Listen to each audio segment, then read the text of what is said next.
Si Manho ay ngumiti ng mapanganib, pagkatapos ay tinanong namin siya, at maaaring makakuha kami ng impormasyon, marahil marami pang ibang impormasyon. Si Red Hair ay nakahiga na nakatalikod at nagsabi na narinig na niya ang lahat. Lumawak ang kanyang ngiti, kukunin ko ang isa bilang halimbawa, sino ang mauuna? Nang makita si Manho na lumalapit, lumingon siya at sinabi, ikaw ba yan? Totoo nga, patayin kita. Bago pa siya makagawa ng anuman, bumaba si Manho na may hawak na papel at panulat, umaasang tutulungan siya ng nakatatanda. Nagpatuloy si Manho, habang may pagdududa sa mga mata ni Red Hair, narinig ko na hindi lang isang tao ang naroon, kundi isang buong organisasyon. Kung mag-isa si Dagon, delikado yon. Pumikit si Manho, totoo, malakas si Dagon, mas malakas kaysa sinuman na kilala ko. Matatag niyang sinabi, maaaring hindi kami makatulong at makapag-abala lang sa kanya. Yumuko si Manho, pero kahit ganun, napakadelikado pa rin ang lugar na yon. Ang mga mata ni Manho ay puno ng determinasyon, hindi ko pwedeng hayaang pumunta ang kaibigan ko roon ng mag-isa. Sa tabi ni Dagon, ang dalagang 10 ay tumitingin sa 2 taong nagkatinginan ng may pag-aalangan. Nagtataka siya kung dapat ba silang pigilan. Si White Shirt na nakatayo ay nagmadaling nagsabi, huwag kang papasok, makakagulo ka lang sa kanila. Matatag niyang sinabi, walang problema si Boram, kaya manatili ka lang at magpahinga. Matatag niyang sinabi, walang problema si Boram, kaya manatili ka lang at magpahinga. Nang makita na hindi pa rin tumitigil ang dalaga, sinalubong siya ni White Shirt.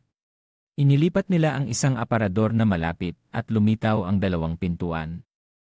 Tumalon ang dalaga ng mabilis. Tiningnan nila ang loob, dito lang tayo mananatili, kung gusto ni Boram na mag-ayos, manonood na lang tayo. Sa loob, unti-unting lumapit si Boram at tanong, nagsusuot ka ba ng uniforme ng paaralan ni Gi? Mataas ang noo ni Gi Boram at tanong, sino ka? Parang hindi pa kita nakikita. Hindi nagpatalo si Dagon, tumingin siya pababa, gusto mo bang lumaban o makipagkwentuhan? Biglang sumuntok si Gi Boram kay Dagon. Agad na tinaboy ni Dagon ang suntok, na nagdulot ng pagdurugo ng ilong ni Gi Boram. Nagpatuloy si Dagon sa pag-atake, iniisip na ang mga suntok ni Gi Boram ay mabagal. Isa pang suntok ang tinangkang gawin ni Gi Boram ngunit naharang ni Dagon. Ano yan? Kakatapos lang niyang tumanggap ng suntok, pero nakakapagbalik pa rin ng suntok. Naghanda si Dagon para sa susunod na suntok. Isa pang suntok ang tumama sa kaliwang pisngi ni Gi Boram. Agad na sumuntok si Gi Boram bilang panlaban, ngunit mabilis na umatras si Dagon at naiiwasan ang suntok. Napansin ni Dagon na kahit na naipalo na niya ang suntok, hindi pa rin sumusuko si Gi Boram. Lumayo si Dagon pagkatapos. Ay muling sumuntok ng direkta. Isang suntok na pabilog ang tumama ng husto sa mukha ni Gi Boram. Nagulat si Dagon na nakakapagbalik pa rin ng suntok si Gi Boram, kaya iniliksi niya ang katawan upang maiwasan ito. Naiisip ni Dagon, patuloy siyang tinatamaan ni Gi Boram. Muling sumuntok si Dagon sa kaliwang pisngi ni Gi Boram. Tumingin si Gi Boram at muling sumuntok bilang panlaban. Lumayo si Dagon upang maiwasan ang suntok. Iniisip na ginagamit ni Gi Boram ang pagtanggap ng suntok upang makapagbalik ng suntok na hindi niya maintindihan. Lumayo si Dagon ng kaunti, iniisip kung nananatiling matino ang ulo ni Gi Boram. Tumingin si Dagon, pagkatapos ay lumihis sa isang gilid. Kung tumama ang suntok ni Dagon, tiyak na matatamaan niya. Isang suntok na pabaliktad ang tumama sa kanang pisngi ni Gi Boram, na labis na ikinagulat ni Dagon. Mas nakakagulat pa, nakakapagbalik pa rin ng suntok si Gi Boram kahit na naiiwasan ni Dagon ang mga suntok. Naiisip ni Dagon, hindi ka panipaniwala, parang baliw ang taong ito. Sa labas, ang matamis na dalaga at si White Shirt ay nanonood sa laban ng 2 lalaki na parang nanonood ng mga hayop sa loob ng hawla. Nagtataka ang dalaga, marami si Gi Boram, pero bakit tila nagiging mahina siya? Hula ni White Shirt, siguro sinusubukan lang ni Gi Boram na magpanggap na nasaktan. Nagduda ang dalaga, bakit ganun? Parang hindi siya bobo. Ipinaliwanag ni White Shirt, medyo naguguluhan lang siya. Kapag pinatay o pinigilan siya, hindi niya mararamdaman ang sakit. Kapag nararamdaman niya ang sakit, saka lang siya sasagupa. Sinabi ni Whiteshirt na ganoon ang kalagayan ngayon at palaging ganoon si Giboram.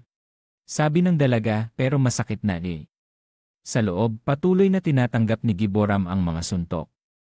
Nagdududa si Dagon may mali dito. Patuloy pa rin siyang sumasagot. Nagulat si Dagon na kaya niyang tumanggap ng suntok bago sumugod, ngunit ang muling pagbangon pagkatapos tamaan ay bihirang makita. Iniisip niya na bihira ang mga tao na kaya itong gawin. Habang iniisip ni Dagon ang mga laban na naganap, napansin niyang tila hindi nararamdaman ni Giboram ang sakit. Naiisip niya na kung ganoon nga, ang susunod na hakbang ay. Naglunsad si Dagon ng suntok, kasabay ng pag-atake ni Giboram. Matagumpay na nataboy ni Giboram si Dagon palayo. Ang eksenang iyon ay nagdulot ng pagkabigla kay Hanchon Sim at sa dalawang tao sa labas. Pinagtakpan ni Dagon ang mukha gamit ang mga kamay at umatras. Nang tinignan ni Dagon si Giboram, sinabi nito ng may ngiti, sa wakas, naintindihan ko na ang mga galaw mo. Sagot ni Giboram ng mayabang, akala mo ba hindi ka naapektuhan ng suntok? Sagot ni Giboram ng mayabang, akala mo ba hindi ka naapektuhan ng suntok? Ikaw rin ay nagulat, di ba? Hindi sumagot si Dagon, iniisip na sa halip na umiwas, siya ay tumugon ng tama pagkatapos matamaan. Sa simula, mahirap intindihin ang kanyang mga kontra at mga suntok. Huminga ng malalim si Giboram at sinabi, kung mas malakas pa ang suntok na iyon, baka hindi ka na makabangon. Hindi nagsalita si Dagon, ngunit iniisip na nakita na niya ang bisa ng taktika, at epektibo lamang ito kapag nababasa ni Giboram ang mga galaw niya. Tumingin si Dagon pababa at iniisip, nabasa niya ang lahat ng mga suntok at galaw ko. Isang kamay na may ugat ang malupit na sumuntok sa katawan ng kalaban na nagpatumba sa kanya sa lupa. Ang suntok ay nagdulot ng dugo sa bibig ng kalaban na humihiling ng awa. Bago pa niya matapos ang salita, bumagsak na siya. Sa puntong iyon, may isang tinig na sumigaw, ito na ang huli. Si Bisohyun ay nagtanong kay Bisoji, ayos ka lang ba? Nasaktan ka ba? Si Bisohyun ay nagtanong kay Bisoji, ayos ka lang ba? Nasaktan ka ba? Sumagot si Bisoji, ayos lang ako. Hindi pa maintindihan ni Bisoji kaya sumagot, damit lang ng kaibigan ko. Nagpatuloy si Bisohyun, sino ang kaibigan mo?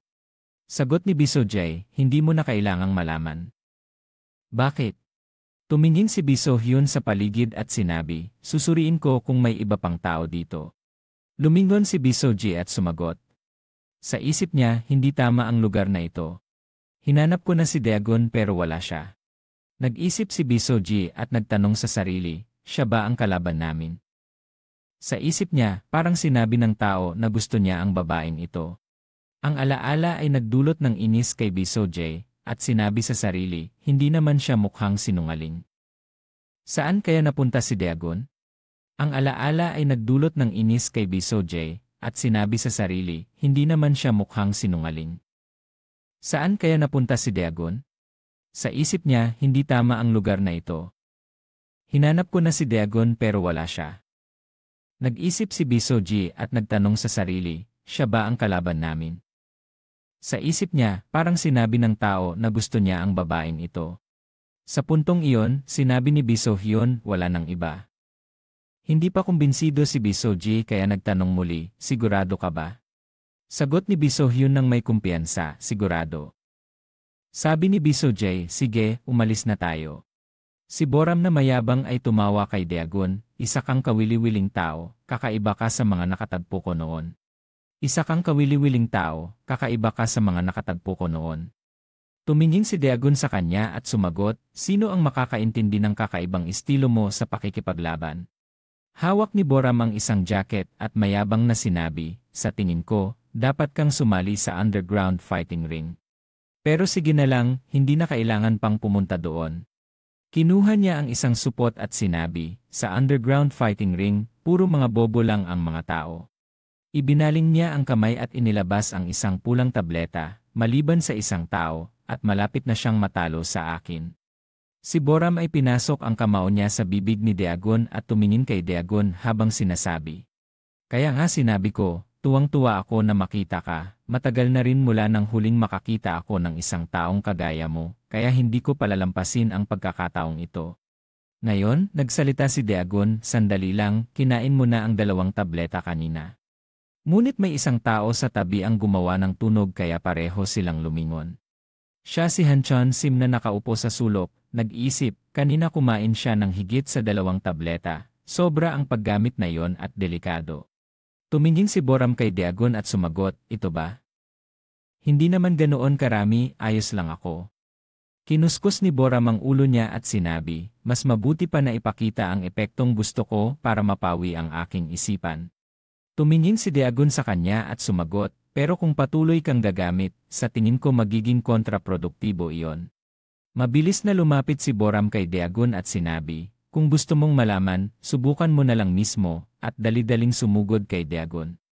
Ang tingin ni Dagon ay matindi at malalim, saka siya umatake pabalik sa kalaban.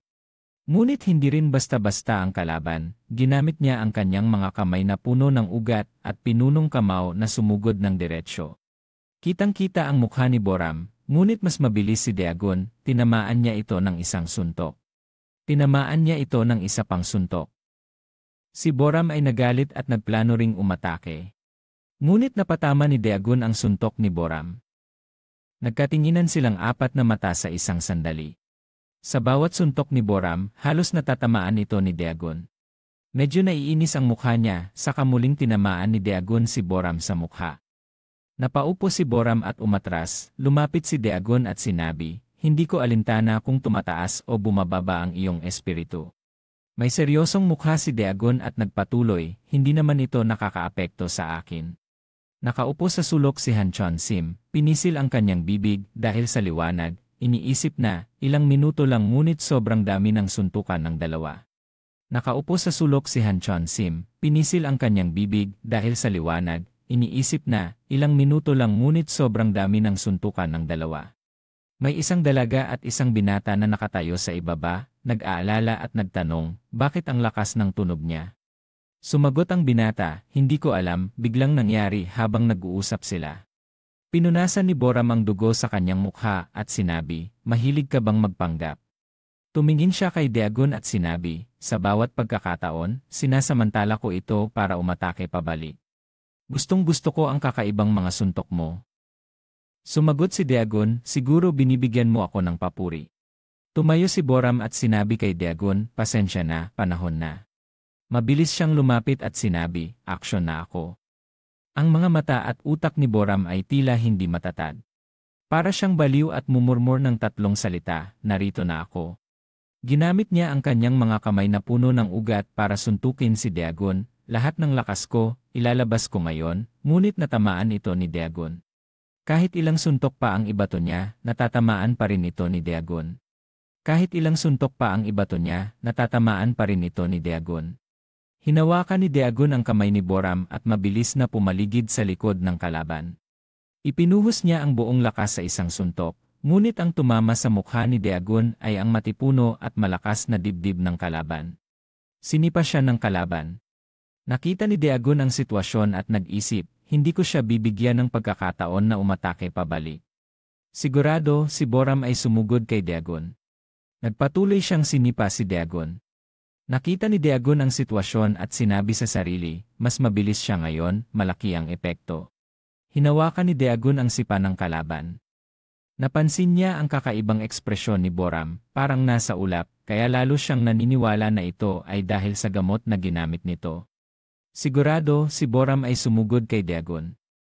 Nagpatuloy siyang sinipa si Dagon. Nakita ni Dagon ang sitwasyon at sinabi sa sarili, mas mabilis siya ngayon, malaki ang epekto. Tinamaan ni Dagon si Boram ng suntok. Bumawi si Boram ng suntok. Hindi pa tapos, biglang lumitaw si Boram mula sa likod ni Dagon. Nagpatuloy ang labanan. Tinamaan ni Dagon si Boram ng isa pang suntok, saka isa pa. Ang mga paa nila ay halos nakalatag sa lupa. Biglang tumindi ang tingin ni Dagon. Sinubaybayan niya at natamaan ang isa pang suntok ng kalaban. Sa bawat suntok ni Boram, may kasunod na suntok na panlaban si Dagon. Matindi ang laban nila, hindi pa tapos ang labanan. Naisip ni Dagon, higit pa rito, nang tanggapin niya ang hamon, nabasa niya ang galaw ni Boram, hindi na ito maganda. Sumugod si Boram kay Dagon, at nag-isip siya, lalong naging matalas ang kanyang mga reflexes. Tiningnan niya si Boram at naisip, ang maliit na tableta na yon ay talagang may malakas na epekto. Ngayon, nagsalita ang dalaga, ano yan? Si Boram ba ay natatalo? Sumagot ang binata, hindi ko rin alam. Nakaupo sa isang sulok si Han Chon Sim, nag-iisip tungkol sa laban, hindi nila mapapansin ang pagkakaiba mula kanina. Bilang isang manonood, gusto rin niyang maintindihan ang mga pagkakaiba sa laban. Maliwanag na umunlad si Boram, hindi lang basta-basta, iba ang bilis kumpara kanina. Tiningnan ni Han Chon Sim ang laban nina Daegun at Boram at naisip, pati ang instinct sa laban ay nagbago na. Kanina, palaging nakakaiwas si Daegun sa mga suntok ni Boram, ngunit ngayon hindi na siya makaiwas kaya napipigilan niya ito. Narinig niya na may espesyal na pisikal na katangian si Boram, ngunit ang pag-unlad ng kanyang kasanayan ay dahil sa sobrang paggamit ng gamot. Isang matangkad na lalaki ang nag-isip, hindi ka panipaniwala. Sinipa ni Boram si Daegun. Mukhang natamaan ni Daegun ang suntok. Tiningnan ni Daegun si Boram na may halong pagdududa. Nagsalita si Boram, anong ginagawa mo? Panahon na para magdesisyon, huwag kang gumawa ng kalokohan. Nagsalita si Boram, anong ginagawa mo? Panahon na para magdesisyon, huwag kang gumawa ng kalokohan. Nag-focus si Boram sa isang suntok at paulit-ulit na sinabi, pagtutok. Nagkatinginan sila ni Daegun. Tinamaan ni Daegun si Boram ng suntok, nawala ang ngiti ni Boram. Nais niyang umatake muli para gantihan si Daegun. Ngunit pinatalsik siya ni Daegun ng malayo. Tiningnan ni Daegun si Boram at sinabi, hindi ka pa rin gising. Nakaupo si Han Chon Sim sa sulok na may ngiti. Sinabi ng binata sa tabi ng dalaga, ano ba yan? Si Boram. Sinabi ni Daegun kay Boram, pinigilan mo lang ang suntok ko dahil sa reflex lang, di ba? Pinunasan ni Boram ang pawis at naisip, ano ba ang nangyayari sa akin? Tiningnan niya si Daegun at naisip, iba na ang pakiramdam, parang napapailalim ako sa kanya. Mahinang sinabi ni Boram, hindi lang ako, di ba? Nakalimutan niyang tanungin ka, kaya nagtataka si Daegun. Si Boram ay may mukha ng pagod at tanong kay Daegun, gumamit ka rin ba ng gamot na ito? Nakatingin si Han Chon Sim kay Daegun at nagbulong, tama nga. Biglang tumindi ang tingin ni Boram at naghihintay ng sagot. Tumanggi si Daegun, hindi. Tumayo si Boram at sinabi, hindi ako makakapokus kung hindi ako gagamit ng gamot. Tiningnan niya si Daegun at tinanong, ano pangalan mo? Madilim at liblib na lugar. Isang lalaki ang nagsabi, Senior, si Boram ay nakikipaglaban sa lugar ng amo, ngunit ang kalaban ay.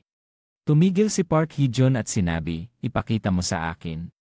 Kinuha ni Park Hee-jun ang telepono at pinanood ang laban ni Boram at Daegun sa lugar ng amo. Nagpatuloy si Park Hee-jun sa panonood, hawak ang isang sigarilyo at inilapit sa bibig. Pagkatapos, iniutos ni Park Hee-jun, hanapin si So-hyuk, kapag nahanap nyo, tawagan agad ako. Sumagot ang isang lalaki, opo. Tumakbo ang lalaking iyon pababa at iniutos sa mga tao sa likod, hanapin si So-hyuk, magmadali kayo. Pumasok si Park Hee-jun sa kotse. Pinasimula ang makina at umandar ang sasakyan patungo sa isang mataas na gusali ng apartment. Dumating ang sasakyan ni Park Hee-jun doon at sinabi niya, tingnan natin. Si Park Hee-jun ay nakaupo sa loob ng sasakyan habang nagmamaneho at nagsasalita. Kakaunti pa lang ang lumipas na oras, ngayon na ba ang oras ng pahinga? Ngumiti si Park Hee-jun ng may malisyosong ngiti at sinabi, Daegun. Tinanong din ni Boram sa oras na ito, Daegun, tama ba? Ngunit hindi sumagot si Boram. Bahagyang inayos ni Lee Jung-ho ang kanyang salamin at mumiti, sinabing, gusto ni Daegun na mag-isa, hindi ba't mas mabuti yon? Hindi nagsalita si Hagon na nakahiga sa tabi ng kama. Naalala ni Hagon ang sinabi ni Manho noon, bilang magkaibigan, hindi ko pwedeng hayaan siyang pumunta sa panganib ng mag-isa. Sumagot si Hagon. Magkaibigan ba? Umupo si Hagon sa tabi ng kama at sinabi, ang totoo, kailan ba natin mapapanatili ang pagkakaibigan na ito? Lumapit si Hagon sa doktor at sinabi, ako ang magbabayad. Hindi pa maintindihan ng doktor ay nagtanong muli. Ano? Nilunok ni Hagon ang kanyang dila at saka lang tumango ang doktor at sinabi, sige. Tumawag si Boram kay Daegun, hindi mo ba ako sinasagot? Nakaupo si Hanchon Sim sa sulok na may malalim na iniisip. Paano niya nalaman ang pangalan ni Dagon? Dahil ba siya rin ay nasa sa Chien-kuang, o dahil siya rin ay sumali sa paligsahan? O kaya, patuloy na sinabi ni Boram, sandali lang, ang edad mo, sige na lang, pagkatapos ng laban na ito malalaman ko rin. Muling tinanong ni Boram si Dagon, sabi mo hindi ka pa gumamit ng gamot, kaya tatanungin kita, alam mo ba ang tungkol sa 10 puso? Narinig mo na ba ito? Ngumiti si Boram at sinabi, anuman ang sabihin, maraming tao ang nag-isip na ito ay isang uri ng droga na tinatawag na mod, ngunit ito ay isang kasinungalingan. Ano ba talaga ang totoo? Habang nagsasalita, kumilos si Boram ng masigla, wala namang pakialam ang makina, gusto mo ba na sabihin ko ito ng direkta? Sasabihin ko ulit, ang bagay na yon ay isang kasinungalingan para makuha ang estado na yon.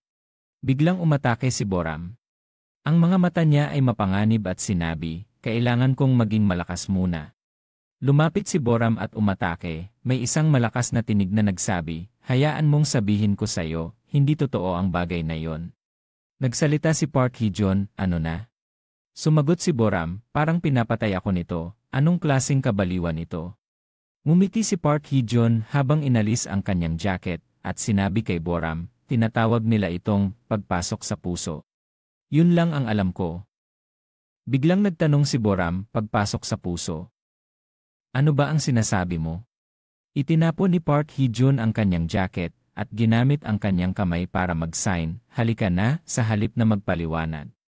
Tiningnan ni Park Hee-jun si Boram at sinabi, tutulungan kitang maintindihan. Lumapit si Boram kay Park Hee-jun.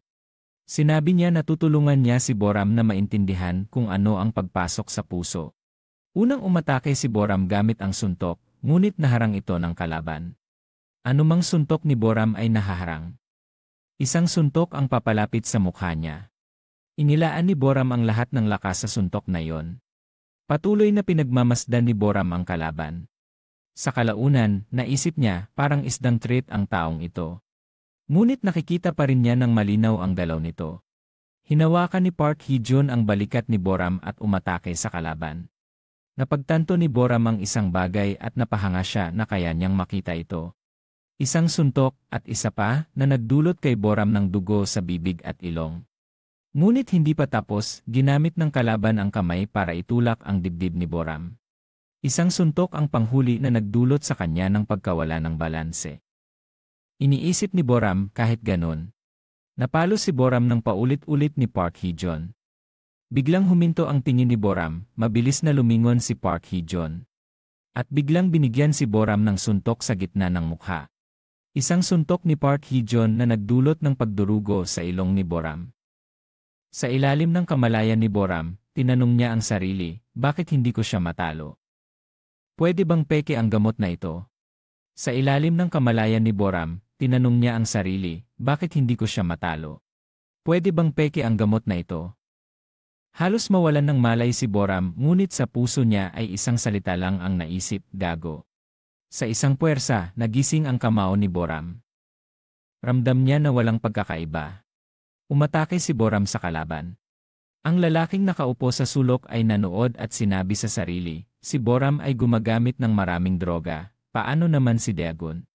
Mula nang panoorin niya ang mga laban ni So Hyuk hanggang ngayon, ang laban na ito ay nasa ibang antas.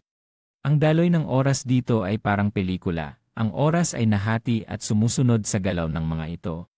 Parang pag-ikot ng martilyo, sa halip na swerte, ang tamang timing ang mahalaga. Ito ang laban kung saan pareho silang may matinding kamalayan sa oras. Para bang pareho silang nasa estado ng pagpasok sa puso. 55, 149, mahusay na iniiwasan ni Hagon ang mga suntok ni Boram. 5 suntok ni Dagon ay malapit sa mukha ni Boram, sunod-sunod. Suntok at suntok, diretso si Dagon sa mukha ni Boram. Pag-iwas at pagtanggap ng suntok ay nagdulot ng sunod-sunod na epekto. At ang epekto na ito ay paulit-ulit, si Boram ay tinatamaan ng sunod-sunod hanggang sa dumugo ang bibig at ilong. 5 suntok ni Dagon ay talaga namang nagdulot ng pagkahilo sa kalaban. Ang lalaking may takip sa bibig sa sulok ay namangha, hindi ka panipaniwala. Halos magkapareho, si Boram. May espesyal na katawan si Boram kaya kaya niyang gamitin ang lakas ng sobra, ginagamit niya ito ng paulit-ulit, tunay na lampas sa karaniwan. Malakas na si Boram, ngunit natatanggap pa rin niya ang suntok ni Boram. At saka binigay muli ni Dagon ang suntok sa kanya, talagang mahirap hulaan. Malakas na si Boram, ngunit natatanggap pa rin niya ang suntok ni Boram. At saka binigay muli ni Dagon ang suntok sa kanya, talagang mahirap hulaan. Sa kabila ng lakas, napipilitang matalo. Natumba si Dagon sa lupa, matalim ang tingin niya kay Boram. Tinitingnan ng lalaking iyon at nagtatanong sa sarili, sino ba talaga ang taong ito? Ang dalagang iyon ay nagtanong, sigurado ba kayong si Boram iyon? Hindi ko akalain na susuko siya.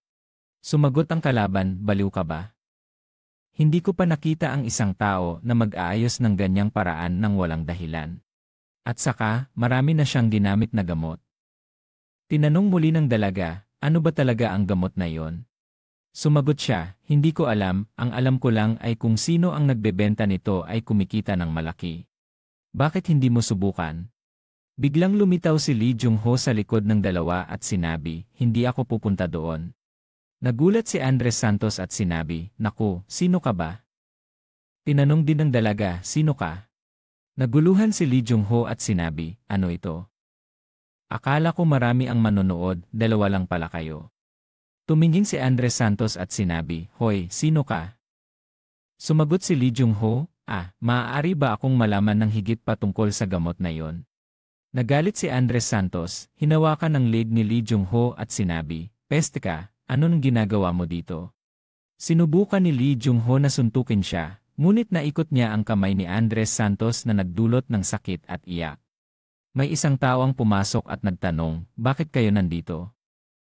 Sumigaw si Andres Santos, hoy, gago ka, anong ginagawa mo sa akin? Ngumiti si Lee Jung-ho at sumagot, masakit ang tiyan ko kaya kailangan kong magbanyo. Nagalit si Andres Santos, pinisil ang bibig niya at sinabing, gamitin mo ang gago na ito. Nagkunwaring inosente si Lee Jung-ho at sumagot, tama na, 2 laban sa 1, hindi ba kayo nahihiya? Pumasok ang isang lalaki kasama ang grupo at sumigaw, tabi, ano na si Boram? Nasa loob ba siya? Tinanong ni Andres Santos ang lalaki, ano na ang nangyari? Banyo. Nagalit si Andres Santos, pinisil ang bibig niya at sinabing, gamitin mo ang gago na ito. Nagkunwaring inosente si Lee Jung-ho at sumagot, tama na, 2 laban sa 1, hindi ba kayo nahihiya? Pumasok ang isang lalaki kasama ang grupo at sumigaw, tabi, ano na si Boram? Nasa loob ba siya? Tinanong ni Andres Santos ang lalaki, ano na ang nangyari? Sagot ni Han, hindi ko alam gamitin, bakit mo ako tinatanong? Pinisil ni Han ang mukha sa teleskopyo at tinanong, may iba pa ba dito? Nang makita ang eksena sa loob, nagulat siya at sinabi, ano yan, naglalaban ba sila? Pinisil niya ang labi at sabi, yung taong iyon ay nakarating dito, ibig sabihin, nasira ang plano ko. Ang binatang iyon ay sumigaw dahil sa sakit, eheo, ano nang gagawin mo sa taong ito? Sumagot ang lalaki, ano nang gagawin ko sa kanya? Pagkatapos ay sumigaw siya, kayo ba ay manonood lang ba?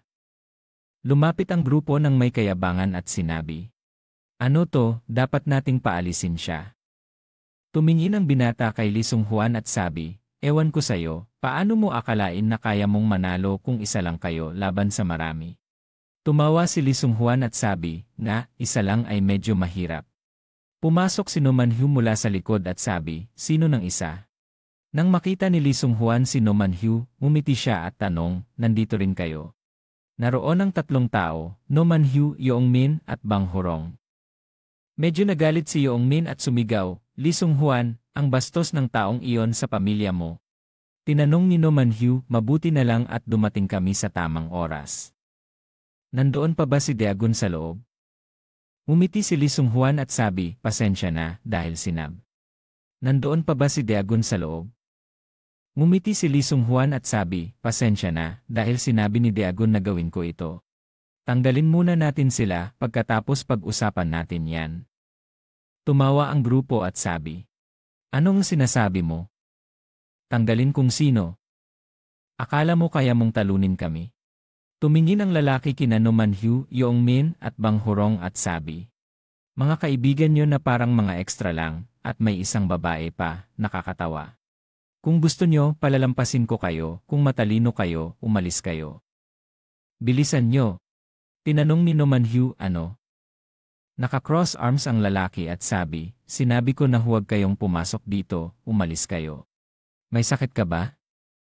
Lumapit si Nomanhu at sabi, kung kaya nyo manood, kaya rin namin. Sagot ni Anhagon, bakit kayo lang ang pinapayagang manood?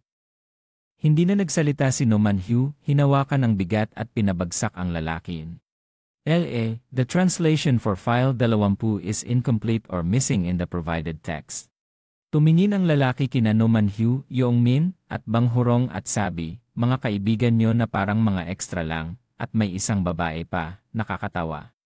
Pagkatapos ay binigyan siya ni Lee Sung-hoon ng suntok sa mukha. Nang makita ang grupo ni Lee Sung-hoon na sumasagot, nagalit ang grupo at sumigaw, mga aso kayo, sinaktan nyo ang mga kapatid namin. Hawak ni Trongmin ang wrench at sabi, tara dito, sabi rin ni Banghurong, papatayin ko silang lahat. Lumapit si Anhagon at sabi, sandali lang. Masikip dito, kung ayaw niyong masaktan, umalis kayo. Lumapit ang lalaki at tinawag si Anhagon, nakita niya ito at sumagot, matagal na. Tinanong siya ng kalaban, bakit ka nandito? Sagot ni Anhagon, bakit hindi ako pwedeng pumunta? Sagot ng lalaki, wala akong intensyon na ganoon. Tumawa si Anhagon, inilagay ang kamay sa dibdib at sab. No complete translated content provided for this segment in the given text. No complete translated content provided for this segment in the given text. Huminga ng malalim si Banghurong at mahina ang sagot. Lumapit si Anhagon sa teleskopyo at tinanong, matagal na ba silang naglalaban? Sagot ng kalaban, hindi ko alam, kakapasok ko lang. Tinanong ni Anhagon, paano ang gamot? Sagot niya, hindi ko alam, kakapasok ko lang. Sa panahong ito, tinamaan ni Dagon si Boram na nahulog sa lupa. Tumayo si Boram at sumagot kay Dagon. Iniisip ni Boram, ano to? Mas malakas na ako. Ginamit ni Boram ang lakas para maging mas malaki ang mga kalamnan. Bagaman may mga pasa at dugo na, naniniwala siyang naabsorb na niya ang lakas. Nakita niya ang mga bagay na hindi nakikita ng iba, tulad ng alikabok, pawis, at dugo na bumabagsak. Si Boram ay tinamaan at dumugo na. Tinamaan siya ni Dagon ngunit nagtatanong pa rin siya. No further translated content provided for this segment. Translation cuts off at file 38. No further translated content provided for this segment. Translation cuts off at file 38. Sa panahong ito, tinamaan ni Dagon si Boram na nahulog sa lupa. Tumayo si Boram at sumagot kay Dagon. Iniisip ni Boram, ano to? Mas malakas na ako. Ginamit ni Boram ang lakas para maging mas malaki ang mga kalamnan. Bagaman may mga pasa at dugo na, naniniwala siyang naabsorb na niya ang lakas. Nakita niya ang mga bagay na hindi nakikita ng iba, tulad ng alikabok, pawis, at dugo na bumabagsak. Si Boram ay tinamaan at dumugo na. Tinamaan siya ni Dagon ngunit nagtatanong pa rin si Boram, bakit hindi ko sila matalo, bastos na ito. Hindi pa rin niya matalo si Dagon. Tumingin siya kay Dagon at inisip, sigurado akong naabsorb ko na ang lakas.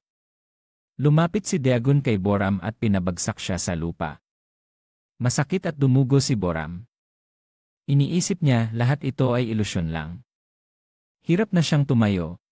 Kinuha ni Park Hee-jeon ang jacket at isinusuot ito kay Boram. Sabi ni Park Hee-jeon, ito ay isang simulation effect. Bibigyan kita ng gamot. Tinanong ni Boram, gamot? Sabi ni Park Hee-jeon, marami kang kaibigan, di ba? Itinapon ni Park Hee-jeon ang bote ng gamot kay Boram at sabi, bibigyan kita ng sapat, kaya hatiin nyo. Tinanong ni Boram kung uminom ng higit sa 2 tableta. Sagot ni Park Hee-jeon, syempre may side effects.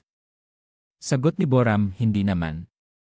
May ibig sabihin siyang side effects na doble ang bisa. Tumingin si Park Hee-jeon kay Boram at tanong, hindi mo ba ito pinag-aralan?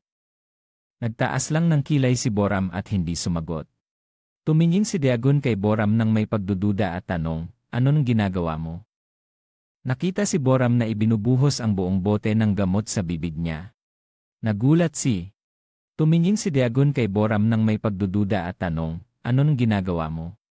Nagulat si Anhagon sa labas. Pumasok si Anhagon at sumigaw, Boram. Hinawakan ni Anhagon ang bote ng gamot at tanong, anong ginagawa mo? Kung inumin mo lahat yan. Hindi pa natatapos si Anhagon sa pagsasalita, lumapit si Boram. Nilapit niya ang kamao kay Anhagon. Hinawakan ni Anhagon ang kamay ni Boram ngunit itinulak siya ni Boram palayo. Boram lumapit at sinabi kay Anhagon na, kung ayaw mong magkaproblema, huwag kang manood. Tumugon si Anhagon at sabi, hindi ka magiging mas malakas kahit inumin mo lahat ng iyon. Hindi ka kayanin ng katawan mo.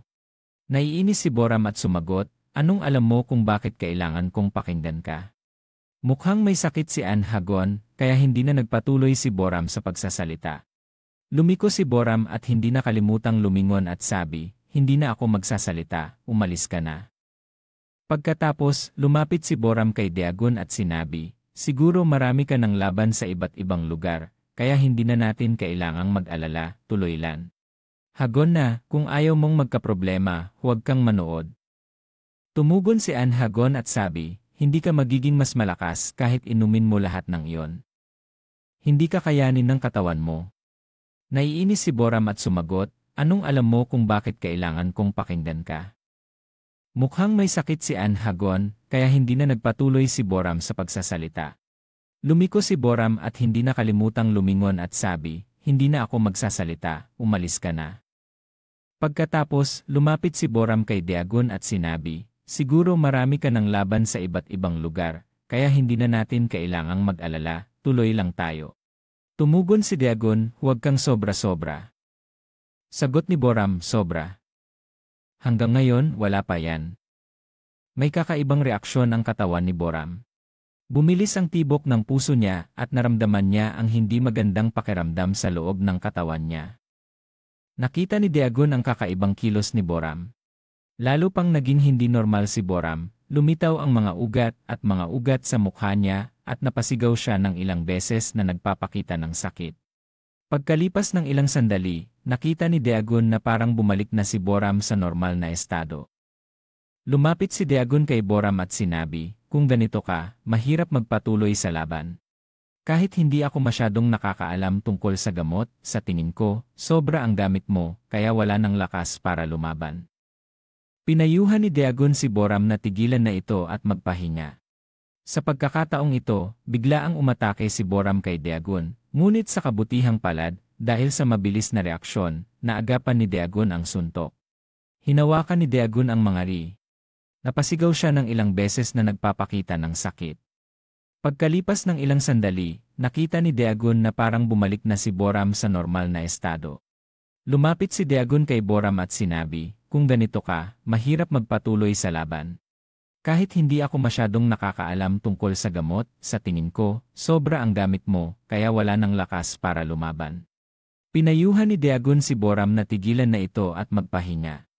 Sa pagkakataong ito, bigla ang umatake si Boram kay Dagon, ngunit sa kabutihang palad, dahil sa mabilis na reaksyon, naagapan ni Dagon ang suntok. Hinawakan ni Dagon ang mga kamay ni Boram at tinawag siya, Hoy. Ngunit hindi siya pinansin at nagpatuloy sa pagsuntok. Wala nang magawa si Dagon kundi gamitin ang paa para itulak si Boram palayo. Hindi ito nakapagpigil kay Boram na magpatuloy sa paglusog. Isa pang suntok mula kay Boram ang naagapan ni Dagon. Ang mga kamay ni Boram ay puno ng mga ugat na nakakatakot.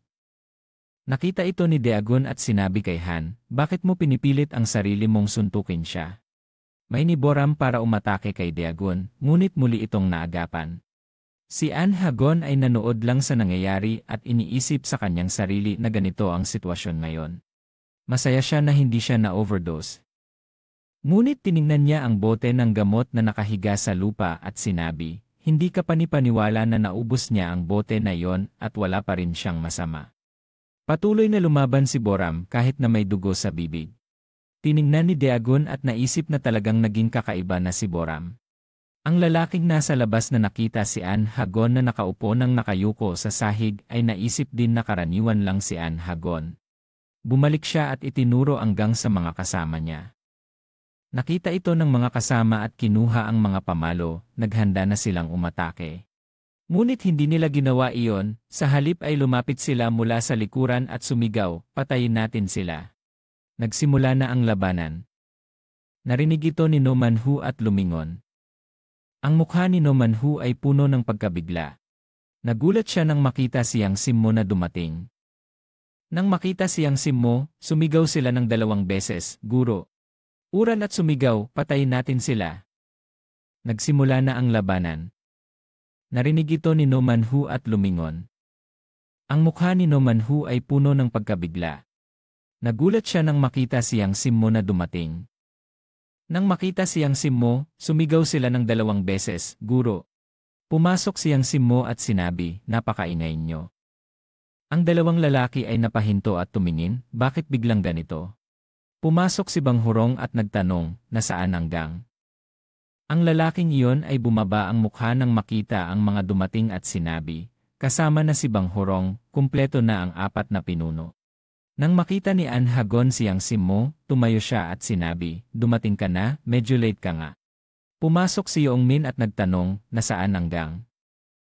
Nang makita ni An Hagon si Yongmin, sinabi niya, "Paano ka nakapasok dito?" Hindi sumagot si Yongmin, tumakbo siya diretsyo at tinawag, "Gang." Mabilis na hinadlangan ni An Hagon at sinabi, "Hindi ka pwedeng pumasok." Tinanong ni Yongmin, "May problema ba?" Pagkatapos ay sinabi niya, "Nakakatawa, bakit hindi ako?" Tiningnan ni An Hagon ang sitwasyon at sinabi, "Ngayon, manonood na lang tayo." Muling pinigilan ni An Hagon, "Kalma ka, wala tayong magagawa." Nang makita ni An Hagon si Yongmin, sinabi niya, "Paano ka nakapasok dito?" Sumagot si An Hagon, "Ay naku, pakiusap, tumahimik kayo at manood lang." Napa. Ay bumaba ang mukha nang makita ang mga dumating at sinabi, kasama na si Bang Hurong, kumpleto na ang 4 na pinuno. Mabilis na hinadlangan ni An Hagon at sinabi, "Hindi ka pwedeng pumasok." Bigla ang huminto si Trat Yongmin nang may humawak kay Eoko. Sinuntok ni Yongmin ang taong iyon hanggang sa mawalan ng malay at sinabi, "Tara na." Tinanong ni Yongmin, "May problema ba?" Pagkatapos ay sinabi niya, "Nakakatawa, bakit hindi ako pwedeng pumasok?" Trat Yongmin nang may humawak kay Eoko. Tumugon si An Hagon, "Ayos yan, hawakan mo siya." Sinuntok ni Yongmin ang taong iyon hanggang sa mawalan ng malay at sinabi, "Tara na." Muling pinigilan ni An Hagon, "Kalma ka, wala tayong magagawa." Tiningnan ni An Hagon ang sitwasyon at sinabi, "Ngayon, manonood na lang tayo." Nagalit si Yongmin at sumigaw, "Ano? Manonood lang ba tayo habang naglalaban sila?" Sumagot si An Hagon, "Ay naku, pakiusap, tumahimik kayo at manood lang." Sinabi ni An Hagon kay Yongmin, "Kung dadalhin mo siya ngayon, magrerebelde siya ng ilang araw pa." Napaisip si Yongmin, akala mo kaya mong kontrolin ang sitwasyon. Kapag ginawa mo yon, lalo lang siyang lalala. Naranasan mo na ba ang pakiramdam na yon? Umiiyak si Yongmin at sumagot, "Alam ko ang pakiramdam na yon." Ngunit lumapit si Bang Hurong kay An Hagon at sinabi, "May problema ang utak ng ahas na ito, huwag mong sabihin ang ganyang bagay kay Yongmin, papatayin kita ngayon." Nagsimula si Yongmin na mag-isip, akala mo kaya mong kontrolin ang sitwasyon. Kapag ginawa mo yon, lalo lang siyang lalala. Naranasan mo na ba ang pakiramdam na yon? Umiiyak si Yongmin at sumagot, "Alam ko ang pakiramdam na yon." Ngunit lumapit si Bang Hurong kay An Hagon at sinabi, "May problema ang utak ng ahas na ito, huwag mong sabihin ang ganyang bagay kay Yongmin, papatayin kita ngayon." Hinawakan ni An Hagon ang buhok ni Bang Hurong, at hawak naman ni Bang Hurong ang damit ni An Hagon. Tinanong ni An Hagon, "Gusto mo bang mamatay? Sinabi ko ba sa'yo na iwanan mo si Hawakan Bay mag-isa?" Sinuntok ni Bang Hurong si An Hagon at sinabi, "Bakit mo nagawang bastusin si Yongmin?" Sumagot si An Hagon ng malakas, "Delikado ang sitwasyon, kaya ko siyang protektahan." Ang mga kasama nila ay nag-usap, "Huwag muna kayong mag-away, manahimik lang at panoorin." Nagsalita si Yang Simmo kay Yongmin, "Yongmin, naiintindihan ko ang nararamdaman mo, pero sa panahong ito, dapat hayaan natin si Boram na pumili para sa kanyang sarili. Kahit matalo siya, mas mabuti na lang na manood tayo." Sumagot si Yongmin, "Naiintindihan ko na." Sinuntok ni Bang Hurong si An Hagon at sinabi, Bakit mo nagawang bastusin si Yongmin? Sumagot si An Ha-gon ng malakas, delikado ang sitwasyon, kaya ko siyang protektahan. Ang mga kasama nila ay nag-usap, huwag muna kayong mag-away, manahimik lang at panoorin.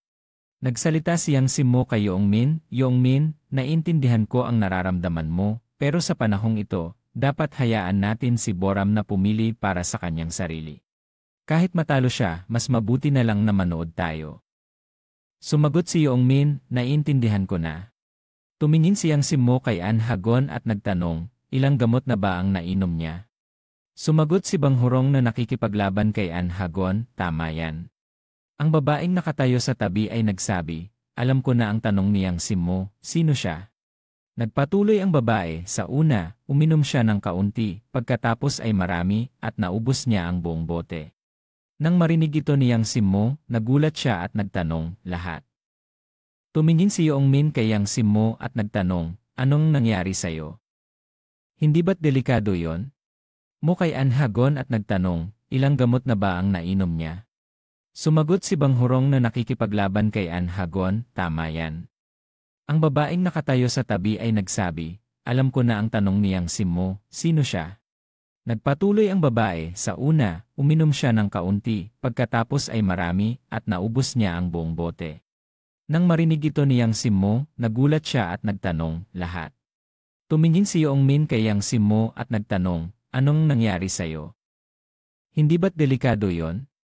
Nag-isip siyang si Mo, kahit na espesyal ang katawan ni Boram, sobra pa rin yon at delikado. Mabuti na lang at hindi siya na-overdose. Sumagot siyang si Mo sa tanong ni Yongmin, tama, may benepisyo ang gamot, pero delikado kung sobra ang dosis. Parang kabayo na hindi kayang lumipad kahit lagyan mo ng mga pakpak. Lahat ay may hangganan. Kapag sobra ang gamit niya, maraming side effects ang lalabas. Kapag hindi na kaya ng katawan, mawawala ang kalinawan ng isip. Magkakaroon ng pag-urong ang katawan at magiging hindi kontrolado. Hindi pa rin maintindihan ni Yongmin, kaya tinanong niya muli siyang si Mo, ano ibig mong sabihin? Hindi. No further translated content provided for this segment. Mabuti na lang at hindi siya na-overdose. Sumagot siyang si Mo sa tanong ni Yongmin, tama, may benepisyo ang gamot, pero delikado kung sobra ang dosis.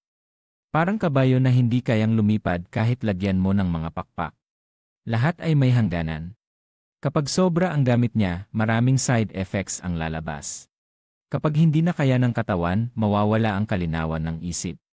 Magkakaroon ng pag-urong ang katawan at magiging hindi kontrolado. Hindi pa rin maintindihan ni Yongmin, kaya tinanong niya muli siyang si Mo, ano ibig mong sabihin? Hindi ko maintindihan. Sumagot siyang si Mo, isipin mo na lang na parang nakikipaglaban ka sa ilalim ng tubig, hindi mo makokontrol ang katawan mo ayon sa gusto mo. Habang tumatagal, lalo kang mahihirapan at mawawala ang balanse dahil hindi kaya ng katawan mo. Siyang si Mo, ano ibig mong sabihin? Hindi ko maintindihan. Sumagot siyang si Mo, isipin mo na lang na parang nakikipaglaban ka sa ilalim ng tubig, hindi mo makokontrol ang katawan mo ayon sa gusto mo. Habang tumatagal, lalo kang mahihirapan at mawawala ang balanse dahil hindi kaya ng katawan mo. Nag-alala ang babae at nagtanong, ano ang gagawin ni Boram? Habang nasa ilalim siya, may dugo na siya sa katawan, pero patuloy pa rin siyang lumalaban kay Dagon. Kapag lumalaban si Boram, panalo si Dagon. Biglang naging malabo ang suntok ni Boram. Lumitaw si Dagon sa likod ni Boram. Tinitingnan ni Dagon si Boram at iniisip na ang pagkabaliw ay isang bagay na nararamdaman niya sa ibang miyembro ng apat na pinuno. Ngunit si Boram, mas matindi ang pagkabaliw niya kaysa sa lahat. Lubos siyang nalulunod dito hanggang sa mawalan ng kontrol ang katawan niya. Hindi na makontrol ng isip ang katawan niya. Patuloy na pinag-aaralan ni Dagon si Boram mula sa iba't ibang anggulo. Ang mga mata ni Dagon ay lumiwanag at naisip ang dalawang salita, pagpasok sa isip. Pagkatapos, binigyan ni Dagon si Boram ng no further translated content provided for this segment in the given text. No further translated content provided for this segment in the given text. No further translated content provided for this segment in the given text. No further translated content provided for this segment in the given text. Lubos siyang nalulunod dito hanggang sa mawalan ng kontrol ang katawan niya. Hindi na makontrol ng isip ang katawan niya. Patuloy na pinag-aaralan ni Dagon si Boram mula sa iba't ibang anggulo. Ang mga mata ni Dagon ay lumiwanag at naisip ang dalawang salita, pagpasok sa isip. Pagkatapos, binigyan ni Dagon si Boram ng isang malakas na suntok at sinabi, wala ka ng silbi. Wala nang benepisyo ang gamot, halos wala nang natira sa mukha ni Boram. Ang suntok ni Cao Daegon ay nagdulot ng patuloy na pagdurugo mula kay Chai Igyam. Ang kamay ni Chai Igyam ay puno ng mga sugat mula sa laban. Patuloy na sinuntok ni Cao Daegon ang mukha ni Chai Igyam. Napabagal siya ng malayo, patuloy na dumudugo, at buong lakas na sumagot si Chai Igyam.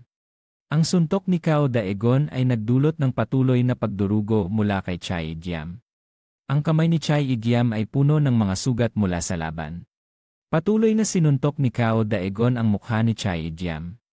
Napabagal siya ng malayo, patuloy na dumudugo, at buong lakas na sumagot si Chai Igyam. Ngunit dito na marahil ang katapusan, tila nawalan na ng balanse si Chai Igyam sa kanyang katawan.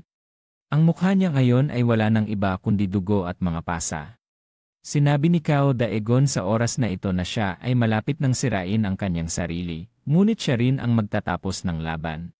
Pagkatapos niyang sabihin ito, sinuntok ni Cao Daegon ng diretsyo ang mukha ni Chai Igyam bilang paraan ng pagtatapos ng laban. Dahil sa sobrang lakas ng suntok ni Cao Daegon, lumipad si Chai Igyam at tumama sa pader. Pagkatapos, binigyan ni Dagon si Boram ng isang malakas na suntok at sinabi, wala ka ng silbi. Wala nang benepisyo ang gamot, halos wala nang natira sa mukha ni Boram. Ang dugo mula sa ilong at bibig ni Chai Igyam ay patuloy na dumadaloy, parang tubig na walang tigil. Sa mukha ni Cao Daegon ngayon, kitang-kita ang kasiyahan.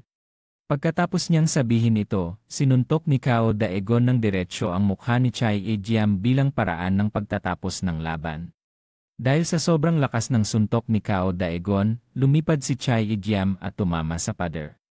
Sinabi ni Cao Daegon sa oras na ito na siya ay malapit nang sirain ang kanyang sarili. Ngunit siya rin ang magtatapos ng laban. Tumingin si Cao Daegon kay Chai Igyam na bumagsak at sinabi, salamat sa iyo, medyo nalaman ko na ang tungkol dito, pero may mga tanong pa rin ako.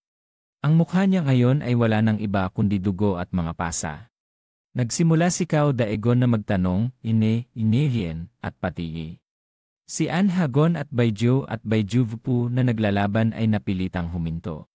Tumingin si Cao Daegon kay Chai Igyam na bumagsak at sinabi, salamat sa iyo, medyo nalaman ko na ang tungkol dito, pero may mga tanong pa rin ako. Nagsimula si Cao Daegon na magtanong, Ien, at pati ang pangalan ko. Saan ba ito nagsimula, tama ba, Park Hee-jun? Dumating na ang sasakyan sa huling hintuan, at bumukas ang pinto ng kotse. Sa oras na ito, pinilit ni Cao Daegon na tanungin si Chai Igyam, sagot agad, si Park Hee-jun ba yon? Ang lalaking nakasilip sa sulok ay nag-isip kung siya nga si Park Hee-jun. May kaunting lakas pa si Chai Igyam kaya pilit siyang bumangon. Nang makita ito ni Cao Daegon, sinabi niya, huwag kang bumangon, tapos na ang laban. Sa labas, narinig ni Ongmin ang mga sigaw ng sakit kaya nagtanong siya, anong nangi? Si An Hagon at Baijiu na naglalaban ay napilitang huminto. Si Chuzim at Rangchin mo ay nanlumo at nanood. Ang babaeng iyon at ang lalaking iyon ay ganoon din ang lalaking nakatakip ang bibig na nakaupo sa sulok ay hindi rin naiiba. Si Nanomanhu at Banghurong ay hindi rin naiiba. Tila nakatitig lang sila upang masaksihan ang nangyari. Tanong, Ien, at pati ang pangalan ko. Saan ba ito nagsimula, tama ba, Park Hee-jun? Dumating na ang sasakyan sa huling hintuan at bumukas ang pinto ng kotse. Sa oras na ito, pinilit ni Cao Daegon na tanungin si Chai Igyam, sagot agad, si Park Hee-jun ba yon? Ang lalaking nakasilip sa sulok ay nag-isip kung siya nga si Park Hee-jun. May kaunting lakas pa si Chai Igyam kaya pilit siyang bumangon. Nang makita ito ni Cao Daegon, sinabi niya, huwag kang bumangon, tapos na ang laban. Sa labas, narinig ni Ongmin ang mga sigaw ng sakit kaya nagtanong siya, anong nangyari sa kanya? Nag-alala si An Hagon at sinabi, hindi na kaya ng katawan niya.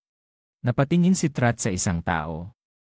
Dumating si Park Hee-jun at sinabi, parang narinig ko lang na tinawag ang pangalan ko, at lumingon si Kao Daegon. O, anong nangyari sa kanya? Nag-alala si An Hagon at sinabi, hindi na kaya ng katawan niya. Napatingin si Trat sa isang tao. Dumating si Park Hee-jun at sinabi, parang narinig ko lang na tinawag ang pangalan ko. At lumingon si Kao Daegon. Hawak ni Park Hee-jun ang isang sigarilyo, inilapit sa bibig at humitit, saka sinabi. Egon, ano ba ang sinasabi mo? Biglang tumakbo si Suji na hawak ang damit at sinabi. Mga salbahin yan, totoong hinahabol nila tayo. Tumingin si Suji kay Park Soo-hyun at nagtanong, ano nang ginagawa mo nitong mga nakaraang araw? May mataas na sahod ba yang trabaho mo? Inako ni Park Soo-hyun si Suji sa balikat at sinabi, sasagutin kita para mas mabilis. Biglang sumigaw si Suji, sakit na sakit ako, pinipisil mo ang dibdib ko. Sumagot si Park Soo-hyun, konting tiis lang. May mga taong humarang sa daraanan ni Park Soo-hyun, at ang leader ng grupo ay sumigaw, Park Soo-hyun, direktor ng lalawigan, tumigil ka. Tahimik ka at sumunod sa amin. Hinila ni Park Soo-hyun si Suji sa likuran at tinawag niya ito, kuya. Tinanong ni Suji, sino ba tong mga ito? Kilala mo ba sila? Sumagot si Park Soo-hyun. Muli, nagtanong si Suji, mga gang ba sila? Sumagot ang grupo ng mabilis, hindi, mag-ingat ka sa pagsasalita. Mabilis na pinatakpan ng isang tao ang bibig ng isa pa at sinabi, baliw ka ba? Mag-ingat ka rin sa bibig mo. Baliw ka ba? Mag-ingat ka rin sa bibig mo. Ipinaliwanag ng leader. Kalmado lang, hindi kami mga gang, okay? Pagkatapos, sinabi ng grupo kay Park Soo-hyun, Soo-hyun, parang may hindi pagkakaintindihan. Gusto lang namin na dalhin ka para magbakasyon. Bakit ka naman ganun ang reaksyon? Hindi ko alam kung ano ang gusto mo, pero naintindihan mo naman ang sitwasyon. Kaya huwag ka nang magsalita pa at sumunod ka na lang sa amin. Hindi nagsalita si Park Soo-hyun kahit isang salita. Nang makita ng grupo ang ganitong kilos ni Park Soo-hyun, nagalit sila, nilunok ang kanilang laway at bulong na. Bakit siya tahimik na ganun? Nakakabahala talaga. Pakiusap, huwag ka nang manahimik. Sumunod ka na lang. Huwag kang magulo. Hindi nagsalita si Park Soo-hyun kahit isang salita. Nang makita ng grupo ang ganitong kilos ni Park Soo-hyun, nagalit sila, nilunok ang kanilang laway at bulong na, bakit siya tahimik na ganun? Nakakabahala talaga. Pakiusap, huwag ka nang manahimik. Sumunod ka na lang. Sabi ni Park Soo-hyun kay Suzy, Suzy, pumunta ka doon sandali, medyo may hindi pagkakaintindihan si Park Soo-hyun.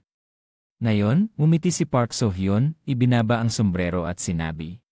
Delikado dito manatili. Nang makita iyon ng grupo, nagsimulang mangamba ang mga ito at inisip nila. Hindi maganda ito, may papalapit na lalaki. Hawak ni Park Ha-jun ang sigarilyo, inilapit sa bibig at tinanong, Daegon, tinawag mo ba ako? Lumingon si Daegon at tinawag ang pangalan ng kausap, Park Ha-jun. Sumigaw si Park Ha-jun, pagkatapos ay binuksan ang sigarilyo sa kamay at sinabi, hintayin mo ako sandali, may mga bata dito. Nakadikit ang kamay ni Park Ha-jun sa pinto at tinanong si Daegon, pwede ba kitang makausap sandali? Sumigaw si Park Ha-jun, pagkatapos ay binuksan ang sigarilyo sa kamay at sinabi, hintayin mo ako sandali, may mga bata dito. Nakadikit ang kamay ni Park Ha-jun sa pinto at tinanong si Daegon. Sumagot si Daegon, pwede ba kitang makausap sandali? Sana hindi ikaw yon. Pero sa huli, ikaw nga. Pumasok si Park Ha-jun at sinabi, bakit mo naman gustong hindi ako? Hindi ba masaya na magkita tayo ngayon? Hindi ba masaya na magkita tayo ngayon? Lumapit si Park Ha-jun, pinulot ang balat ng sigarilyo at sinabi. Pero, ubos na ba ang gamit niya? Hindi ba niya makontrol? Aba, ikaw naman ang mas kontrolado. Isinuot ni Park Ha-jun ang kamay sa bulsa at tinanong si Daegon. Kumusta siya? Siguro nagulo lang sandali. Tumingin si Park Ha-jun kay Boram na nakahandusay sa lupa at sinabi. Inaasahan ko siya, pero mukhang talagang nabigo. Tumingin si Park Ha-jun kay Boram na nakahandusay sa lupa at sinabi, inaasahan ko siya, pero mukhang talagang nabigo. Nakinig ang lalaking nasa sulok at nagtanong, nabigo ba? Nabigo ba? Tumawa si Park Ha-jun ng may pang-insulto at sinabi, talagang peke ay peke lang. Talagang peke ay peke lang. Tumingin si Park Ha-jun kay Daegun at sinabi, paano mo maihahambing sa tunay? Nagduda si Daegun at tinanong, anong balak mo sa mga walang kwentang gamot na yon? Anong balak mo sa mga walang kwentang gamot na yon? Sumagot si Park Ha-jun na medyo seryoso, ano ang pakiramdam mo? Ano ang pakiramdam mo? Epektibo ba? Kahit gamot ito. Hindi lahat ay nakikinabang dito. Nakita mo na. Kung hindi mo matanggap, puro side effects lang ang mararamdaman. Kumuha si Park Ha-jun ng supot ng mga tableta at sinabi. Pero nakakabilib. Kahit kaunti lang, nakakapasok sa isip kahit ilang minuto lang. Tumindi ang tingin ni Park Ha-jun at sinabi. Sa totoo lang, mas mabuti nang makapasok sa isip, hindi ba? Pero nakakabilib, kahit kaunti lang, nakakapasok sa isip kahit ilang minuto lang. Tumindi ang tingin ni Park Ha-jun at sinabi. Tiningnan ni Park Ha-jun si Daegun at tinanong, bakit tahimik ka, Daegun? Mukhang hindi maganda ang pakiramdam mo. Tumawa si Park Ha-jun at sinabi, huwag kang mag-alala, gusto ko lang sabihin na huwag kang malungkot. Naiintindihan ko na. Lahat ng tao at mga alaga nila ay gumagamit ng walang kwentang gamot na yon. At laging pinag-uusapan ang pagpasok sa isip. Tiningnan ni Park Ha-jun si Daegun at tinanong. Kaya pakiramdam mo ay may nawala sa'yo, hindi ba? Ang lalaking nakaupo sa sulok ay parang may gustong sabihin. Nagpatuloy si Park Ha-jun, isa lang itong karaniwang salita, walang problema. Naiintindihan ko na. Lahat ng tao at mga alaga nila ay gumagamit ng walang kwentang gamot na yon at laging pinag-uusapan ang pagpasok sa isip. Napansin ni Park Ha-jun na seryoso si Daegun at sinabi, naiintindihan ko ang pakiramdam na yon. Noong banda ng ngi, ako lang ang nakakaalam. Nang sumikat sila, medyo nadismaya ako, ganun din ba ang pakiramdam mo? Naguluhan ang lalaking iyon at nagtanong. Ano ba ang pinag-uusapan nila? Ang ibig ba nilang sabihin ay espesyal ang pagpasok sa isip na alam lang ni Daegun? Ano ba talaga ang relasyon nila? Tumanggi si Daegun, huwag kang magbiro. Hindi mo ako mapapagalit. Nagpatuloy ang dalawa sa kanilang usapan nang hindi nila napapansin na sinusubukan ng bumangon si Boram. Sinabi ni Park Ha-jun. Pero gusto ko pa ring magtanong. Tinanong ni Daegun, ano yon? Mahina ang boses ni Boram at sinabi. Daegun. Sinubukan ni Boram na magsalita. Narinig ko ang tungkol sa'yo, hindi ko pa nakilala ang tulad mo. Biglang madilim ang mukha ni Boram at sinabi. Akala ko ito ay walang katuturan. Pero ngayon, nakikita ko na pagpasok sa isip. Sinabi ni Daegun kay Boram. Huwag kang gumalaw, humiga ka na lang. Pero nagpatuloy si Boram. Ang taong ito at ang isa pa. Nilabanan ko ng buong puso. Hanggang sa huling hininga. Lumapit si Boram kay Daegun at gustong umatake, sigaw niya, hindi pwede. Pero nagpatuloy si Boram, ang taong ito at ang isa pa, nilabanan ko ng buong puso, hanggang sa huling hininga. Huwag kang gumalaw, humiga ka na lang. Nag-away sila ng todo hanggang sa nabasag ang salamin. Nakaiwas si Daegun at tinamaan si Boram. Tumawa si Park Ha-jun habang nanonood. Nakatingin si Park Ha-jun sa kanya, pumalakpak at sinabi, tama yan, Daegun. Malubha ang sugat ni Boram. Dugo na ang nakakalat. May mga piraso ng basag na salamin sa sahig. Tumawa si Park Ha-jun habang nanonood.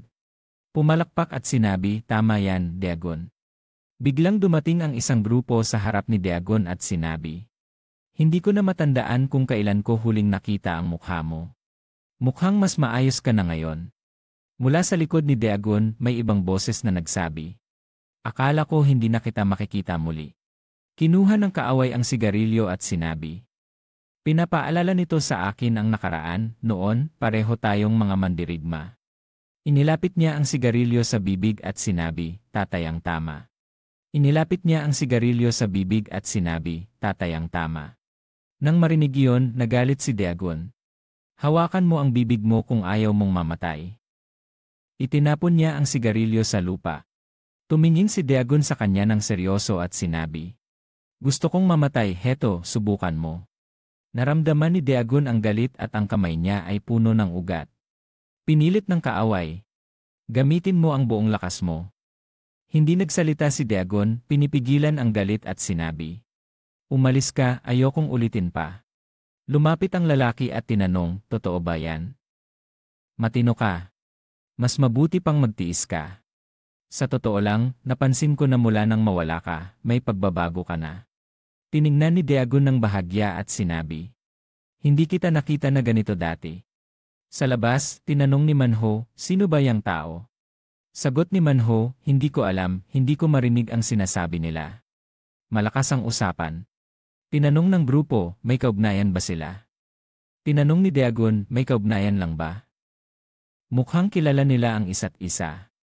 Tao nang mawala ka sa paningin ko. Mahirap ba yon? Huwag mong isipin na pumunta ako sa Daichon dahil sayo. Sagot ni Park Ha-jun, ano nang sinasabi mo, Dagon? Huwag kang magkamali kung titingnan mo ang mga bagay-bagay.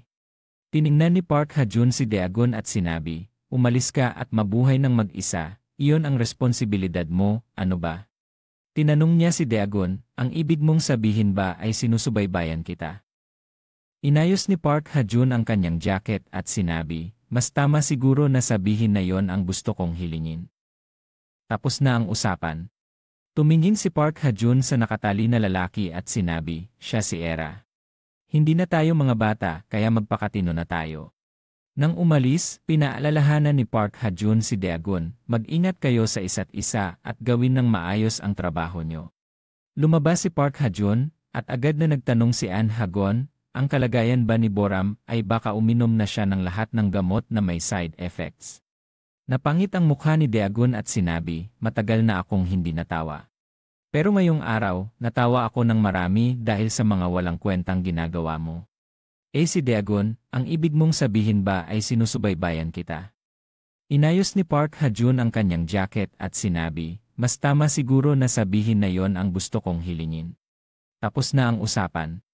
Nang umalis, pinaalalahanan ni Park Ha-jun si Dagon, mag-ingat kayo sa isa't isa. At gawin ng maayos ang trabaho nyo. Hindi na tayo mga bata kaya magpakatino na tayo. Lumabas si Park Ha-jun at agad na nagtanong si An Ha-gon.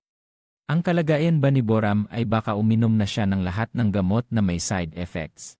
Hindi pinansin ni Park Ha-jun iyon at sinabi, naman, buhay pa siya, ayos lang. Matulog lang ng konti. Mukhang nabawasan ang alalahanin ni An Ha-gon. Nagtaka si Han Su-chin na nakatali, ano ba ito? Ano ang narinig ko? Hindi ko maintindihan, iniisip ko na ang direktor na si Park Ha-jun at si Dagon. Tinawag ni Dagon si Han Su-chin, tatanggalin ko ang tape mo. Lumapit si Dagon kay Han Su-chin at sinabi, pero may hiling ako. Kahit tanggalin ko ang tape, magkunwari kang nandyan pa rin ito. Tinanggal ni Dagon ang tape at sinabi, mas mabuti iyon para sa ating dalawa, naiintindihan mo ba? Pumalo si Chong Sim kay Yang Chin at sinabi, tara na. Si Chong Sim ay biglang tumakbo papasok habang malakas na tumatawag, Boram. Tumingin si Lee Yong-hon sa eksenang iyon at nag-isip, ano ba ang nangyayari, sino ba ang lalaking iyon? At si Manho ay nagtanong, Dagon, ayos ka lang ba? Ano ang pinag-usapan nyo? Ngunit hindi siya sumagot sa kanila, tinawag muli ni Manho si Dagon, at sa loob ng isipan niya ay sinabing, Hoy, magsalita ka naman. Nagulat si Manho at tiningnan ang loob ng isipan, ngunit narinig niya ang sagot, hindi ko alam ang nangyari pero pakiramdam ko ay gusto niyang mag-isa sa ilalim ng mataas na gusali. Dumaan ang itim na sasakyan ni Park Ha-jun at biglang sumulpot ang puting sasakyan na mabilis na dumaan na parang hangin. Ang tao sa loob ng puting sasakyan ay nagsalita, anong ugali ito? May problema ba siya? Ang babae sa tabi niya ay nagtanong, may ginawa ka ba? Sumagot ang lalaki, hindi, wala akong ginawa. Bakit siya ganoon? Para bang baliw na siya. Nasa loob si Park Ha-jun sa sasakyan. Huminto siya na may malungkot na mukha at sinabi, hindi ganyan, patawad Dagon, nasabi ko ang mga maling bagay sa'yo. Pero kasalanan mo rin yan, wala akong ginawa. Ay Ha-jun sa sasakyan. Huminto siya na may malungkot na mukha at sinabi, hindi ganyan, patawad Dagon, nasabi ko ang mga maling bagay sa'yo. Pero kasalanan mo rin yan, wala akong ginawa. Huminto ang itim at puting sasakyan sa ilaw trapiko ng magkasabay, at palaging sinasabi ni Park Ha-jun sa loob ng sasakyan, lahat ay dahil sa'yo. Habang nasa loob si Park Ha-jun, sumilip ang lalaki sa sasakyan. Nakinig si Park Ha-jun sa tawag at nagtanong, ano nang nangyayari? Ang lalaki ay paulit-ulit na kumakatok sa pinto ng sasakyan at sumisigaw, "Hoy, hoy, lumabas ka ngayon." Ang babae sa tabi ay patuloy na nanawagan, "Tama na, huwag mo na," ngunit hindi siya pinansin ng lalaki at nagpatuloy. "Nagkamali ka ng tao." Sa kabilang linya, tinanong ng mga tauhan ni Park Ha-jun, nasa lugar pa ba ang senior? Kung ganito, siguradong mapapahamak tayo, hindi ito madali. Sumigaw ang mga tauhan, tinamaan na kami ng kalaban. Sumagot si Park Ha-jun mula sa loob ng sasakyan, hindi siya ganong klase ng tao, ginawa mo ba siyang may problema? Sumagot ang lalaki, may isa pang babae na kasama niya, baka siya ang dahilan. Pero anuman, pumunta ka agad, walang makakapigil sa kanya. Tugon ni Park Ha-jun, naiintindihan ko, pigilan mo siya. Dumidilim na ang gabi, si Han Soo-jin ay naglalakad, isang kamay ay hawak ang likod, ang isa ay nakadikit sa pader, at sumigaw ng tila masakit. Kinuha ni Han Soo-jin ang telepono at tiningnan ang kontak. Sa isang lugar may isang sigaw na narinig. Sa isang inuman, patuloy ang mga tao sa pag-inom, inom, ang babae sa tabi ay nagreklamo. Totoo, ang lalaki ay nag-udyok, inom ka na, inom, hanggang kailan mo pa ako papapahiran ng balikat. Totoo, ang lalaki ay nag-udyok, inom ka na, inom, hanggang kailan mo pa ako papapahiran ng balikat. Tiningnan ng lalaki ang babae na umiinom ng isang baso ng beer at sinabi, tingnan mo ang balikat ko, puro sugat na. Sa oras na yon, si Park So-hyun ay nilalabanan ang mga tauhan ni Park Ha-jun. Isang sigaw ang narinig, may buonggang sila, huwag kang masaktan. Mahigpit ang pagkakahawak ni Park So-hyun at ginamit ang lakas sa pag-atake. Ang isang tauhan ay tumayo ng matatag sandali. Ang kanyang mga mata ay puno ng takot. Itinataas ni Park So-hyun ang kamao at inatake siya. Tumakbo ang mga tauhan, at may isang tao ang sumigaw, "Hoy, Park So-hyun, may mali ka ba? Alam mo ba ang magiging epekto nito? Hindi ka na pwedeng sumali sa club ng mga nge. At maglalakad-lakad ka na lang na parang isang magnanakaw." Nang makita si Park So-hyun na natigilan, tinapik ng tao sa likod ang balikat ng nasa harap, at sumagot siya, "Ano nang mali sa sinabi ko? Hindi ko sinasabi na ni." Bago pa siya makapagsalita, binigyan siya ni Park So-hyun ng suntok. Tiningnan ni Park So-hyun ang eksena sa harap niya at sinabi, ang part-time na trabaho ba ang sanhi ng gulo na ito? Anong klaseng part-time yan? Nakakatawa. At may isang tao ang sumigaw, "Hoy, Park So-hyun, may mali ka ba? Alam mo ba ang magiging epekto nito? Hindi ka na pwedeng sumali sa club ng mga nge. At maglalakad-lakad ka na lang na parang isang magnanakaw." Nang makita si Park So-hyun na natigilan, tinapik ng tao sa likod ang balikat ng nasa harap, at sumagot siya, "Ano nang mali sa sinabi ko? Hindi ko sinasabi na ni." Bago pa siya makapagsalita, binigyan siya ni Park So-hyun ng suntok. Tiningnan ni Park So-hyun ang eksena sa harap niya at sinabi, ang part-time na trabaho ba ang sanhi ng gulo na ito? Anong klaseng part-time yan? Nakakatawa. Nagsalita si Park So-hyun na parang nangaasar, bakit mo ako niloloko? Mamamatay ka dyan. Isa sa grupo ang tumakbo at sinabi kay Park So-hyun, ikaw ba ang kapatid ni Park So-hyun? Pakiusap, pakalmahin mo ang kapatid mo. Tugon ni Park So-hyun, bakit mo sinasabi na ako ang gumawa niyan? Sumigaw ang lalaki, dahil hindi ito ang tamang panahon para gawin yan. Napatingin si Park So-hyun at sinabi, punta tayo kay Suzy, at hinawakan ang ulo niya. Tinuruan ni Park So-hyun ang lalaki kung ano ang ibig sabihin ng paggalang. Itinulak. Isa sa grupo ang tumakbo at sinabi kay Park So-hyun, ikaw ba ang kapatid ni Park So-hyun? Pakiusap, pakalmahin mo ang kapatid mo. Tugon ni Park So-hyun, bakit mo sinasabi na ako ang gumawa niyan? Sumigaw ang lalaki, dahil hindi ito ang tamang panahon para gawin yan. Napatingin si Park So-hyun at sinabi, punta tayo kay Suzy, at hinawakan ang ulo niya. Tinuruan ni Park So-hyun ang lalaki kung ano ang ibig sabihin ng paggalang. Itinulak ni Park So-hyun ng bahagya ang lalaki, kaya tumama ang ulo nito sa isang matigas na bagay. Nang makita yon, ang natitirang grupo ay natakot at nag-usap, paano natin ito ayusin? Biglang may sumigaw, lumayo kayo, nakaharang kayo sa daan. Nang makita nila si Kim Cheo, napahinga sila at sinabi, dumating ka na rin, buti na lang buhay pa ako. Lumapit si Kim Cheo at sinabi, isasabi ko ito sa boss, ginawa na namin ang lahat ng makakaya namin. Ang alagang hayop na hindi sumusunod ay wala ng halaga. Siya ang kapitan ng propesyonal na koponan ng Yi Leha, si. Nang makita nila si Kim Cheo, napahinga sila at sinabi, dumating ka na rin, buti na lang buhay pa ako. Dumating ka na rin, buti na lang buhay pa ako.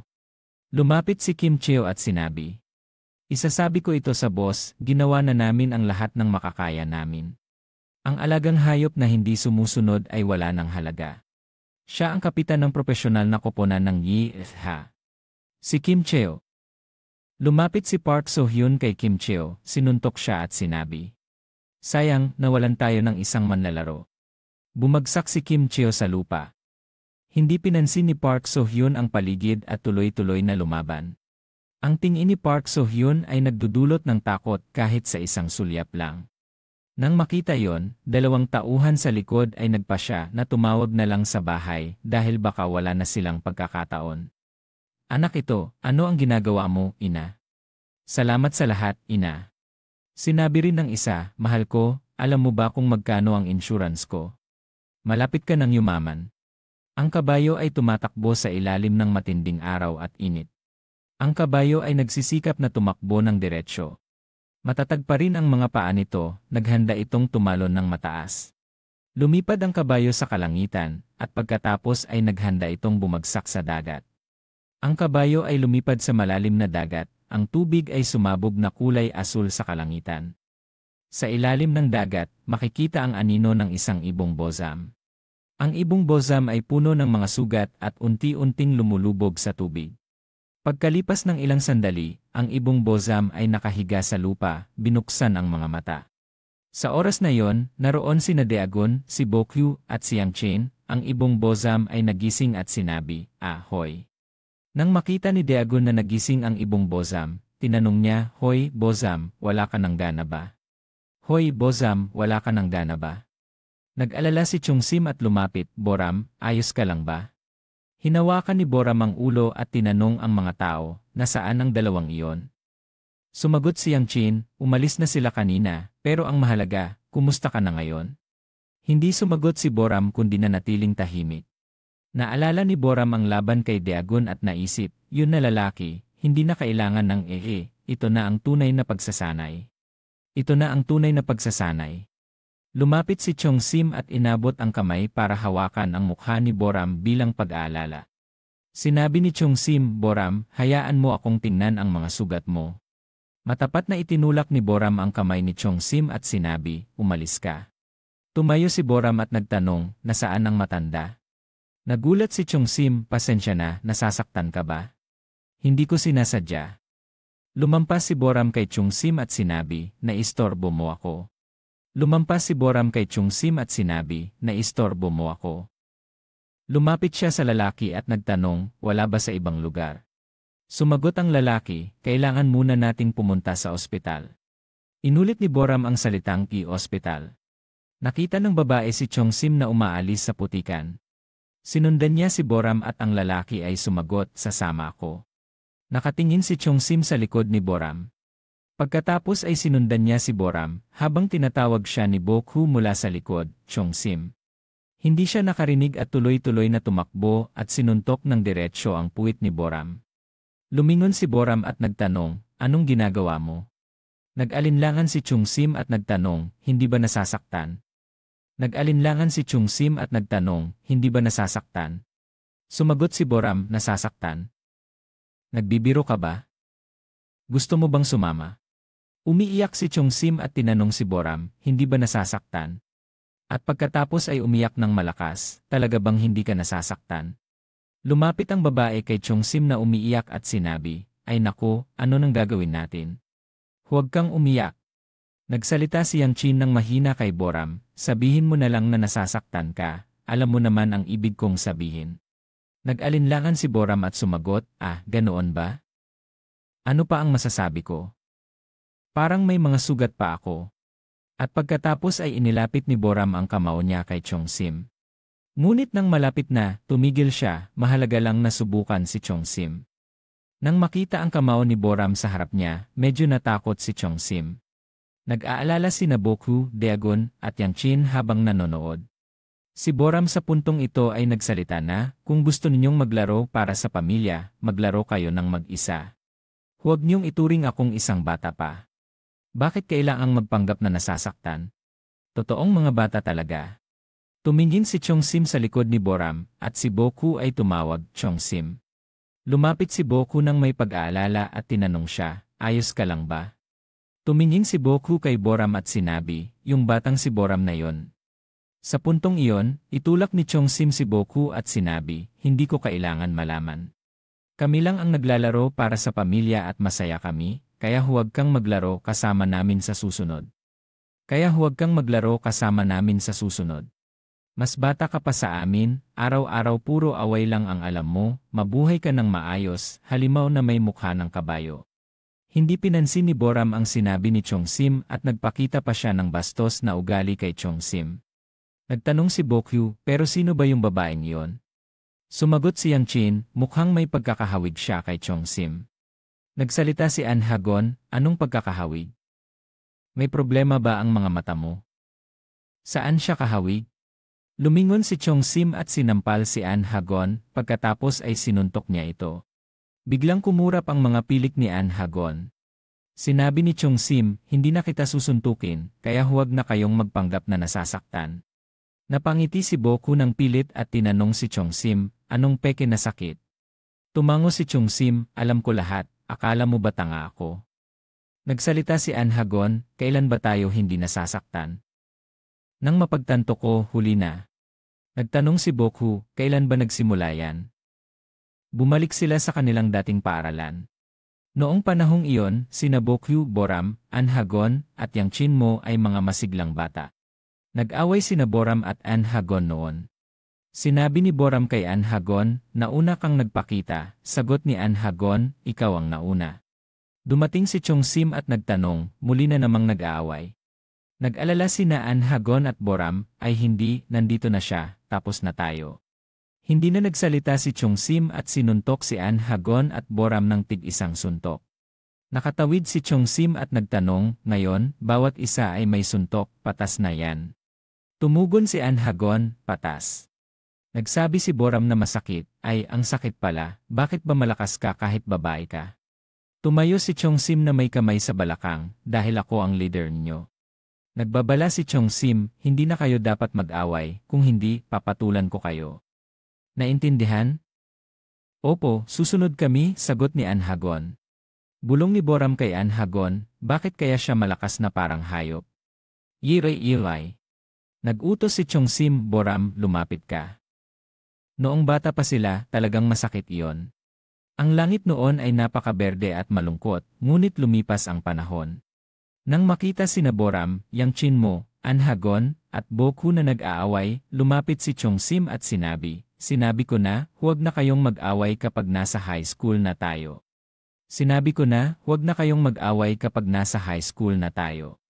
Itinaas ni Chongsim ang manggas ng kanyang damit at sinabi, ngayon, lahat kayo ay tatamaan. At saka sinuntok ni Chongsim si An Hagon muna. Tinanong ni Boram si An Hagon, masakit ba? Sagot ni An Hagon, parang kinagat lang ng langgam. Habang lumalaki sila, tuwing nagkakamali sila, sinuntok sila ni Chongsim.